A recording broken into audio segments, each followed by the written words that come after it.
Shalom Bapak Ibu Saudara yang terkasih dalam Tuhan Yesus Kristus. Puji nama Tuhan, kembali lagi kita bersama-sama di rumah kita masing-masing beribadah kepada Tuhan Yesus. Kita percaya ketika ibadah kita kerjakan dengan takut akan Tuhan, dimanapun kita berada, Tuhan berkenan atasnya. Mari satukan hati kita berdoa. Bapa, di dalam nama Tuhan Yesus Kristus, kami terus mengucap syukur buat semua kebaikan, kemurahan yang Kau terus kerjakan dalam segenap kehidupan kami hari lepas hari. Hari ini Tuhan, kami mau mengucap syukur atas semua kebaikan hati-Mu dalam hidup kami. Engkau ambil alih setiap pribadi kami Tuhan. Sekiranya kami ini tidak layak di hadirat pemandangan-Mu, ampuni dosa kami, kuduskan kami Tuhan, agar setiap pribadi kami Bapa boleh mempersembahkan korban syukur hati ini kepadamu dengan Bapa bersyukur sepenuhnya. Dan Engkau mendatangkan kebaikan-kebaikan yang baru limpah atas setiap pribadi kami. Engkau tutup bungkus kami semua dengan darah-Mu yang kudus. Pagari kami dengan pasukan perang malaikat surgawi. Kami menolak setiap rancangan kejahatan apapun yang mau diberlakukan kepada kami ketika beribadah. Kuasa masalah, sakit, penyakit, bahkan tekanan di masa-masa pandemi Tuhan, Engkau terus campur tangan untuk mengambil alih semuanya, agar kehidupan kami terus Bapa mengalami kemuliaan bersama-Mu. Terima kasih Bapa. Segala manifestasi kuasa kegelapan kami katakan hancurkan dalam nama Yesus tidak berkuasa. Kami melepaskan kuasa Allah, otoritas Tuhan Yesus Kristus untuk memimpin dan menyertai kami beribadah hari ini. Di dalam nama Bapa, Putra dan Roh Kudus, dalam nama Tuhan kami Yesus Kristus, kami memulai ibadah kami. Haleluya. Amin.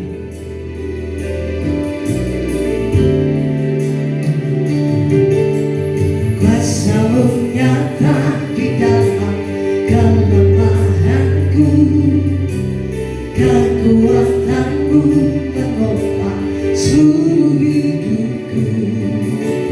Dari mana datang pertolonganku? Hanya Yesus pertolonganku. Engkaulah sumber kekuatan hatiku, tempat persembunyianku. Engkau penolong di saat susahku, tempat perlindunganku. Kau berada dan perisai di hidupku.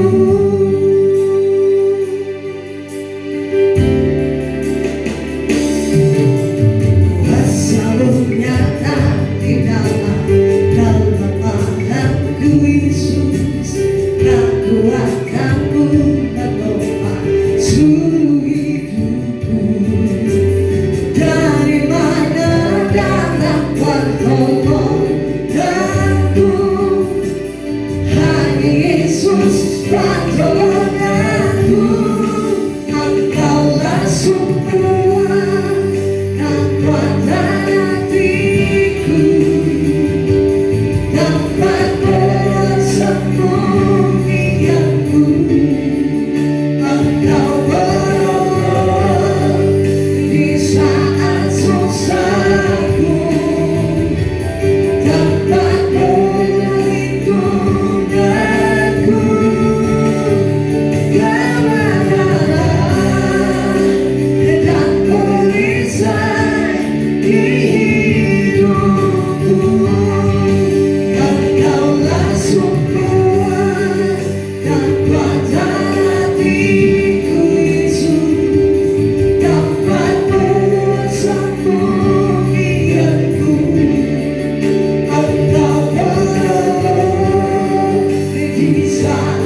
Engkau terus menganugerahkan kekuatan dan kesehatan kepada kami, sehingga di masa pandemi ini Tuhan, kami selalu mengalami kekuatan bersama-Mu. Berikan kami terus Bapa sukacita dan damai sejahtera, karena kami percaya Engkau yang membuat kami melihat hari-hari baik. Engkau yang membuat kami senantiasa bersukacita, karena Engkau memberkati setiap langkah kehidupan kami. Terima kasih Tuhan, kami siap memuji Engkau lebih lagi. Dalam nama Tuhan kami Yesus Kristus, semua yang percaya katakan amin. Beri kemuliaan luar biasa buat Allah kita. Haleluya. Haleluya. Allah yang luar biasa bagi hidup kami.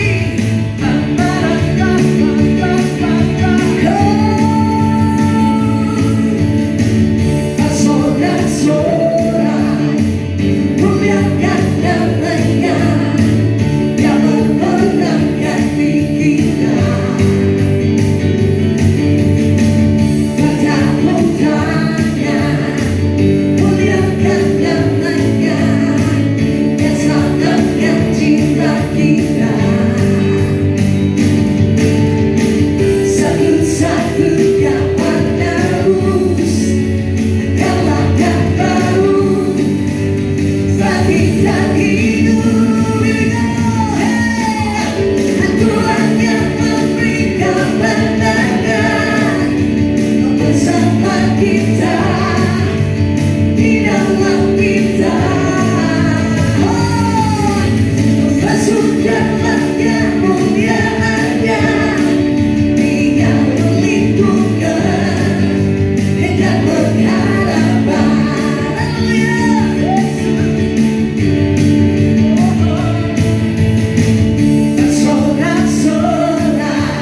Luar biasa mempengaruhi kehidupan kita untuk selalu diberkati. Haleluya.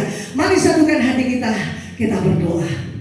Terima kasih Tuhan buat semua kebaikan, kemurahan yang Kau kerjakan dalam kehidupan kami di awal bulan Mei ini. Tuhan, kami percaya berkat-Mu tidak pernah kurang, tetapi selalu baru dalam kehidupan kami.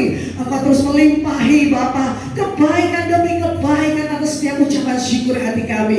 Mari Bapa, Engkau terus lindungi kami di masa pandemi ini, agar kami selalu sehat dan diberkati karena anugerah yang berasal daripada-Mu. Urapan yang mengalir menguasai jiwa dan tubuh kami, melawat setiap pribadi yang sakit di disembuhkan, yang lemah dikuatkan. Mereka percaya kepada Tuhan, tidak celaka, karena Kau Allah yang menyertai kami. Terima kasih Bapa, ini hati kami terus bersyukur dalam hadirat-Mu. Di dalam nama Tuhan Yesus kami berdoa. Haleluya. Amin. Terima kasih Tuhan.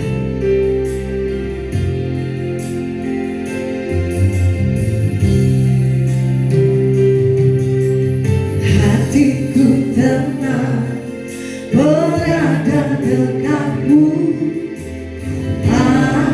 jawaban hidupku.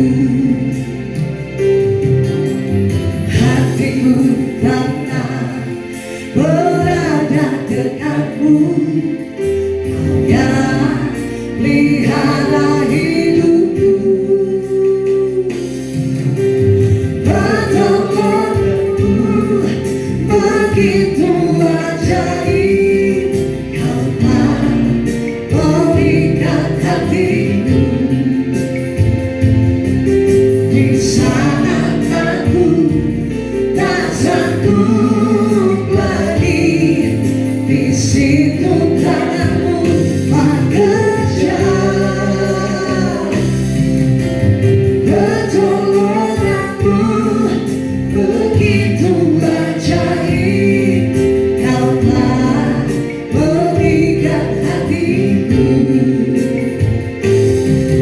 Kini mataku tertuju padamu, ku rasakan kasih-Mu Tuhan. Katakan bersama-sama. Hatiku tenang berada denganmu, Kaulah jawaban hidupku. Hatiku tenang berada denganmu, Kau yang pelihara hidupku. Yesus, oh, pertolonganmu begitu ajaib, Kau telah memikat hatiku. Di sana aku tak sanggup lagi, di situ tanganmu bekerja. Pertolonganmu begitu ajaib, Kau telah memikat hatiku. Kini mataku tertuju padamu, ku rasakan kasih-Mu Tuhan.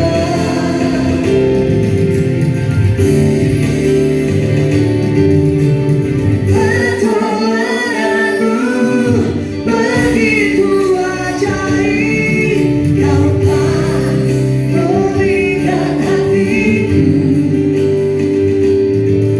Di saat aku tak sanggup lagi, di situ tanganmu bekerja.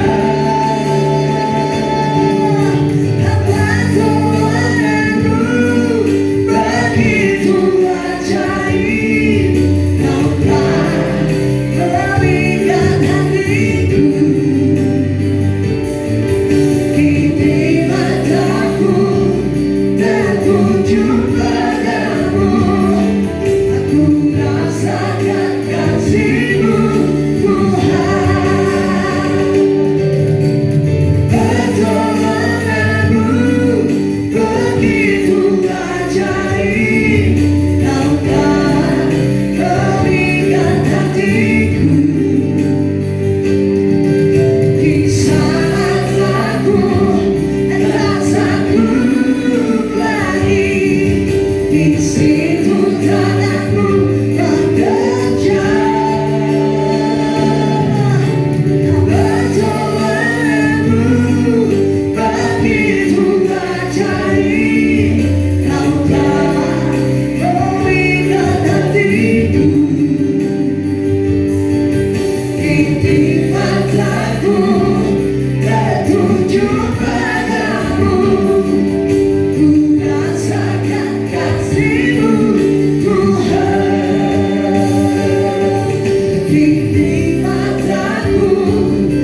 Bapak Ibu Saudara yang terkasih dalam nama Tuhan Yesus, kembali kita akan merenungkan firman Tuhan. Tetapi sebelumnya kita berdoa.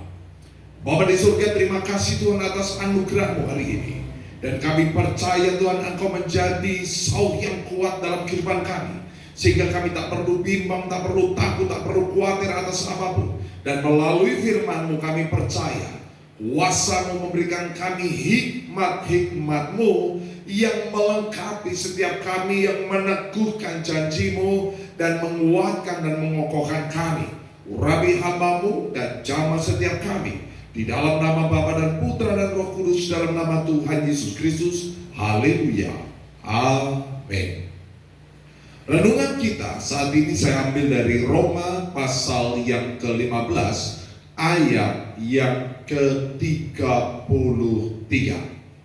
Demikianlah firman Tuhan. Allah sumber damai sejahtera menyertai kamu sekalian. Amin. Saudara, renungan kita pada saat ini saya beri judul Allah sumber damai sejahtera menyertai kamu. Kita mendengar, kita melihat saudara, bahwa di hari-hari ini dikhawatirkan akan terjadi tsunami COVID-19. Kita melihat berita bagaimana di India COVID-19 ini menyerang seluruh negeri. Ada banyak orang hidup dalam ketakutan, ada banyak orang hidup dalam kekhawatiran. Demikian juga banyak bangsa-bangsa, banyak negara-negara yang mengkhawatirkan tentang hal itu. Tetapi dari ayat ini saudara, Allah menyatakan bahwa Allah lah sumber damai sejahtera. Kita melihat saudara bahwa Allah juga sudah menubuatkan.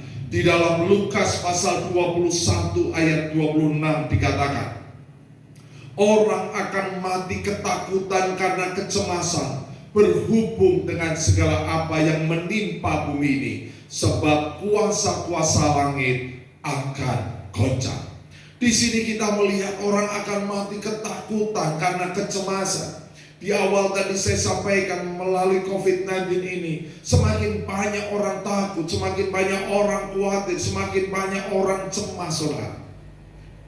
Tetapi kecemasan dan ketakutan itu bukan hanya masalah COVID, ada banyak faktor yang mempengaruhi seseorang kehilangan damai sejahtera karena mereka hidup dalam ketakutan. Ada beberapa hal yang saya catat saudara, mengapa orang selalu hidup dalam kecemasan dan ketakutan. Yang pertama, seringkali kecemasan itu diwarisi seseorang karena kromosom dari orang tuanya. Yang kedua, banyak orang mengalami kecemasan, banyak orang mengalami ketakutan akibat dia sering disiksa pada waktu kecil, diabaikan, dikritik, mengalami trauma, dilecehkan, dipukuli pada masa kecil. Yang ketiga, ada konflik-konflik emosional yang tak terpecahkan, sehingga mereka suka berkhayal, mereka membangun tembok-tembok dan tidak mau bergaul dengan orang lain. Selanjutnya ada banyak orang ketakutan karena apa? Tadi mendengar berita buruk, terus melihat berita-berita, banyaknya orang yang mati, banyaknya orang yang mengalami kecelakaan, banyaknya orang yang mengalami sakit penyakit. Apa yang terjadi di dunia ini baik melalui televisi, baik melalui radio, baik melalui sosmed, sehingga mereka hidup dalam ketakutan. Ada juga orang yang mengalami kecemasan, ketakutan. Kenapa? Karena tidak percaya kepada Tuhan. Mereka mengandalkan kekuatan. Tetapi tadi Alkitab justru berkata, Allah sumber damai sejahtera. Dan biarlah di tengah ketakutan ini, Allah yang menjadi sumber damai sejahtera selalu menyertai kita. Nah, bagaimana agar kita dipenuhi damai sejahtera dalam hidup ini? Yang pertama saya ambil dari Amsal pasal 19 ayat yang ke-17. Siapa menaruh belas kasihan kepada orang yang lemah, memiutangi Tuhan yang akan membalas perbuatannya itu. Siapa yang menaruh belas kasihan kepada orang yang lemah, memiutangi Tuhan yang akan membalas perbuatannya itu. Orang yang suka memberi, orang yang suka menabur adalah orang yang tidak khawatir atas kehidupannya. Orang yang suka memberi kepada orang lain adalah orang yang berlimpah dalam kehidupannya. Ini tidak hanya berbicara tentang uang. Ini juga tidak hanya berbicara tentang orang kaya dan orang miskin. Karena Alkitab juga berkata, engkau kaya dan engkau memperkaya dirimu, tetapi ternyata kamu adalah orang yang miskin, buta, telanjang. Bahkan Tuhan berkata, kamu orang yang marah. Tetapi jemaat Makedonia, dia dalam kemiskinannya, dia berlimpah sukacita. Dia ada damai, saudara.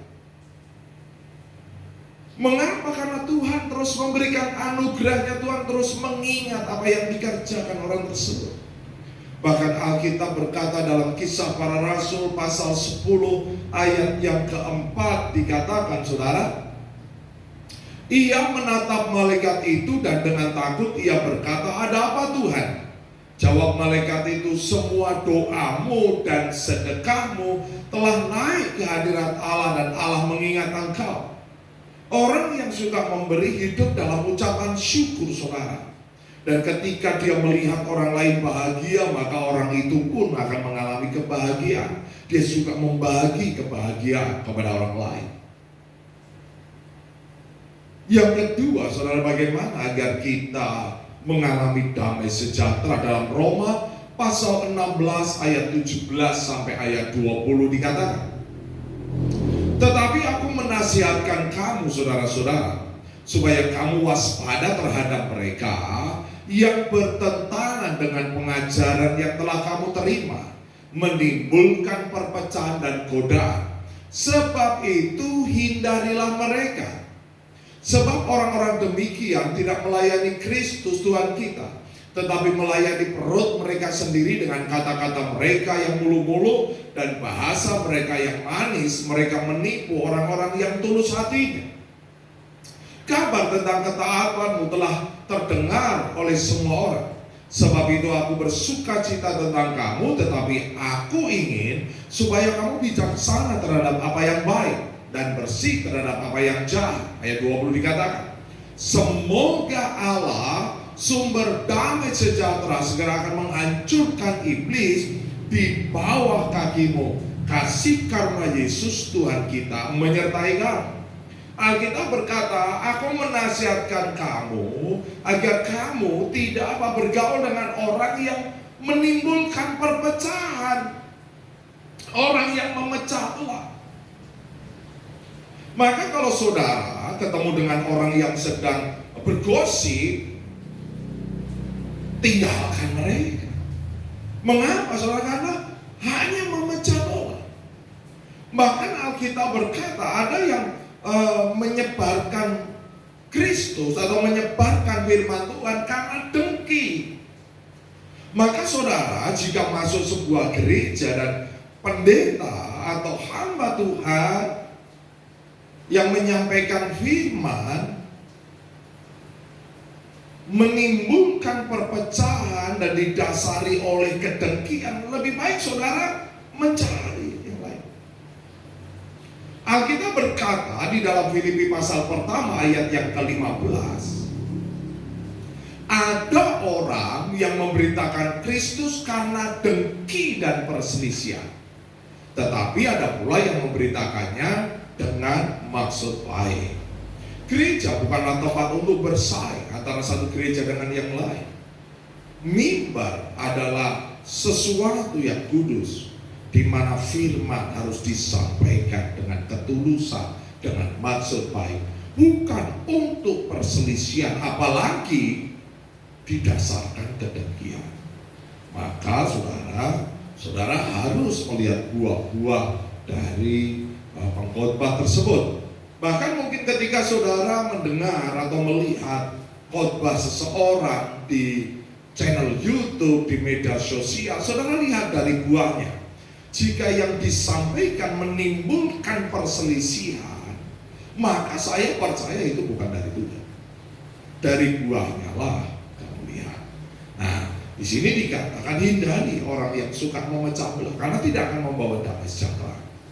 Yang ketiga, saudara, kita baca firman Tuhan dalam Filipi pasal yang keempat, ayat yang ke-8 sampai ayat yang ke-9.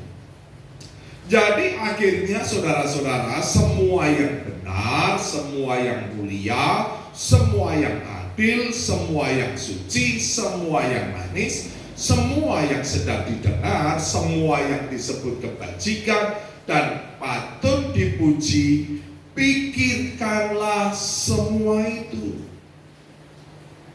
Dan apa yang telah kamu pelajari, dan apa yang telah kamu terima, dan apa yang telah kamu dengar, dan apa yang telah kamu lihat padaku, lakukanlah itu. Maka Allah sumber damai sejahtera menyertai kamu. Bagaimana kita mengalami damai sejahtera? Pikirkanlah, saudara. Apa yang dipikirkan tadi dikatakan semua yang benar, berarti yang jujur, yang sejati, yang tulus, yang akurat, yang benar, yang autentik, itu semua yang benar. Semua yang mulia, berarti yang pantas dipuji, bernilai tinggi, bukan pikiran-pikiran sampah, bukan perkataan-perkataan sampah, pikiran-pikiran yang unggul. Semua yang adil berarti seimbang, objektif, tidak subjektif, tidak hanya menghakimi dari mendengar sekilas atau melihat sekilas pandang. Semua yang suci berarti yang bersih, yang jelas, tidak bernoda, tidak bercemar. Kemudian semua yang manis, yang menyenangkan, yang menyukakan hati, memuaskan hati kita. Kemudian apa? Yang sedap didengar, berarti perkataan-perkataan yang berharga. Dan semua yang disebut kebajikan dan apa? Patut dipuji. Berarti sesuatu yang patut untuk disampaikan, bermoral, memiliki etika, dan lain sebagainya. Maka saudara, kita bisa melatih pikiran-pikiran itu sehingga kita mengalami damai, saudara. Selanjutnya, saudara, yang keempat, bagaimana agar kita dipenuhi damai sejahtera?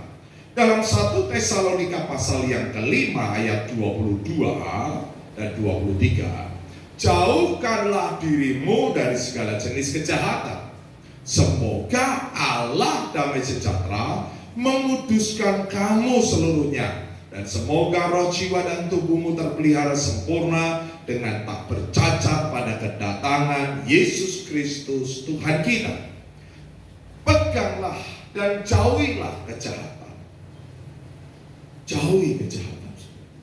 Iblis akan terus mendakwa saudara. Iblis akan terus menuduh saudara. Kita akan terus dikejar karena kejahatan itu. Maka jika hari ini kita pernah melakukan dosa, kita hidup dalam kejahatan, berbaliklah, bertobatlah, dan biarlah Tuhan memberikan hati yang baru, sehingga kita dipenuhi damai sejahtera, baik roh kita, baik pikiran kita, yaitu jiwa kita, maupun tubuh kita. Dan yang terakhir, saudara, bagaimana agar kita hidup disertai oleh Tuhan dengan damai sejahteranya?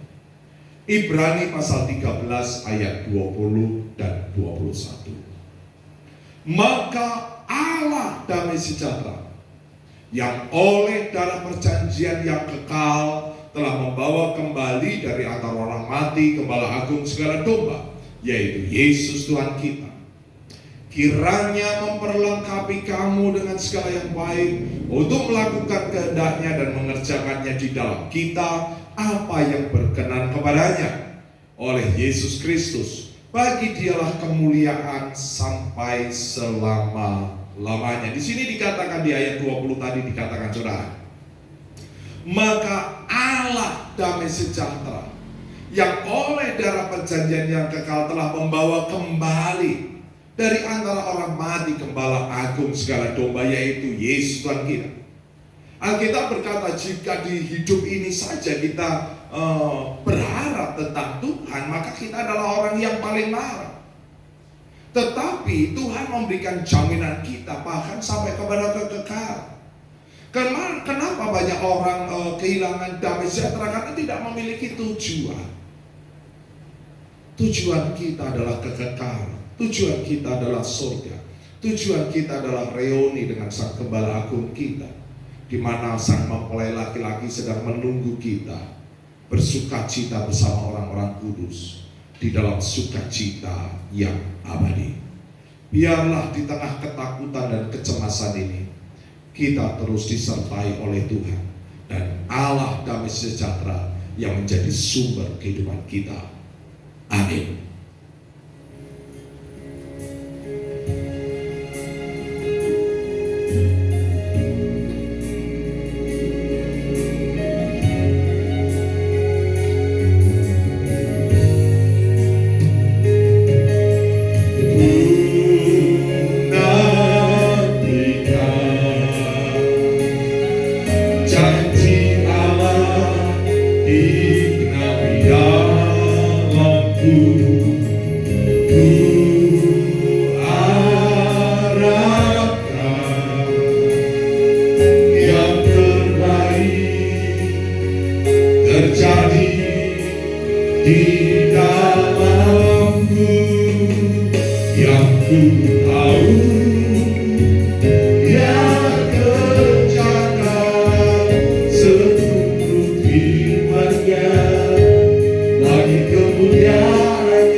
Jika nyawanya saja diberi, apa yang harus kita lakukan tentang kasih?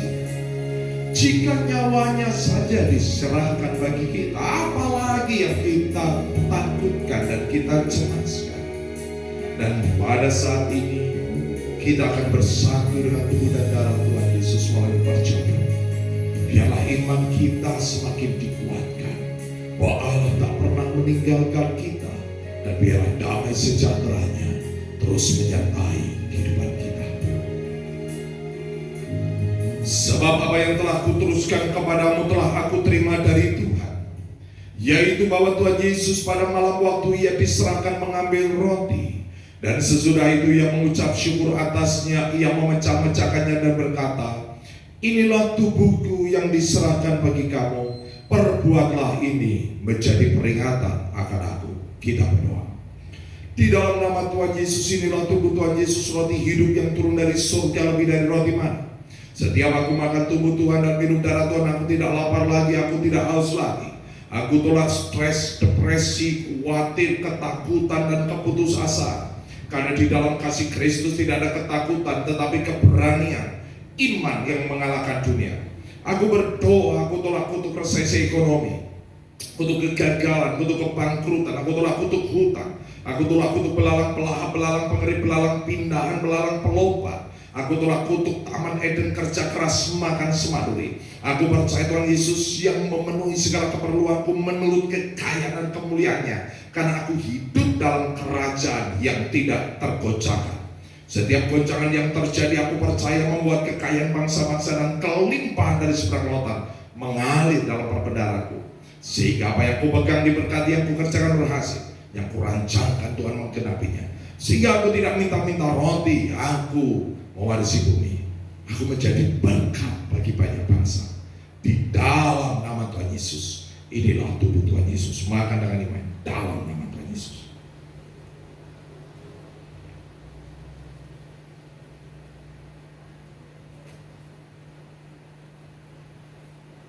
Demikian juga yang mengambil cawan sesudah makan lalu berkata, cawan ini adalah perjanjian baru yang dimeteraikan oleh darahku.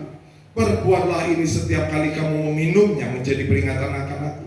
Sebab setiap kali kamu makan roti ini dan minum cawan ini, kamu memberitakan kematian Tuhan sampai Ia datang. Kita berdoa. Di dalam nama Tuhan Yesus inilah darah Tuhan Yesus, darah yang kudus, darah yang suci, darah yang berkemenangan. Tuhan Yesus dipukuli, diludahi, dinodai, dicambuk, ditombak, disalibkan untuk menanggung kutuk dosaku dan penderitaanku, dan dengan bilur-bilur Tuhan Yesus semua penyakitku sudah sembuh, sistem imunku diperkuat, roh jiwa dan tubuhku terpelihara sempurna. Suatu hari nanti aku bersama keluarga dan orang-orang kudus akan diangkat ke awan-awan, masuk ke dalam perjamuan pernikahan anak domba untuk memperoleh hidup yang kekal. Di dalam nama Tuhan Yesus, inilah darah Tuhan Yesus. Minum dengan iman dalam nama Yesus.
Saudara dengan minyak, dan kita berdoa dengan kekuatan kuasa. Di dalam nama Tuhan Yesus hari ini biarlah pengurapan-Mu turun menjamah setiap jemaat. Firman-Mu berkata dalam Ibrani 1 ayat 9 bahwa setiap orang yang diurapi minyak menjadi kesukaan Tuhan melebihi teman sekutu. Maka biarlah pengurapan-Mu menjamah setiap roh jemaat, agar roh-Mu terus menyala-nyala dalam kehidupannya, roh yang lebih besar dari segala roh yang ada di dunia ini. Dan firman-Mu berkata ketika roh-Mu ada dalam hidup mereka, maka mereka menjadi kesukaan. Apa yang dipegang berhasil, hikmat-hikmat mengalir dalam kehidupan mereka. Di dalam nama Tuhan Yesus. Bahkan seperti Engkau mengurapi Daniel yang memiliki roh yang luar biasa, demikian juga Yusuf memiliki hikmat yang luar biasa. Engkau mengurapi jemaat-Mu seperti Engkau mengurapi Daud Tuhan, sehingga apa yang dipegang dapat mengalahkan setiap tantangan-tantangan. Bahkan pengurapan-Mu memberikan kesehatan pada tubuh jasmani mereka. Berikan roh-Mu Tuhan, sehingga mereka tak perlu khawatir dan gentar, tetapi terus dipenuhi sukacita yang tak terkatakan dan damai sejahtera yang melampaui segala akal dan pikiran. Baiklah jemaat Tuhan, angkatlah kedua tangan, arahkan mata rohanimu dan terimalah berkat dari Tuhan. Diberkatilah engkau yang tertanam di dalam taman Tuhan. Diberkatilah engkau laki-laki, engkau menjadi pohon terpantin kebenaran, tanaman kesukaan Tuhan yang menceritakan tentang keagungan Tuhan. Diberkatilah engkau para wanita, engkau menjadi pohon anggur yang manis dan lebat yang tak pernah mengalami kekeringan sekalipun pada musim kemarau. Bagianmu adalah kekuatan dan kehormatan, dan engkau akan tertawa tentang hari depanmu. Diberkatilah engkau anak-anak muda, engkau menjadi tunas zaitun yang berjalan dalam wibawa dan otoritas Allah, seperti anak panah di tangan pahlawan, demikilah hidupmu di tangan Tuhan. Tuhan Yesus datang untuk memberi hidup dalam kelimpahan. Maka engkau bersama anak cucumu tidak minta-minta roti, engkau bersama anak cucumu mewarisi bumi.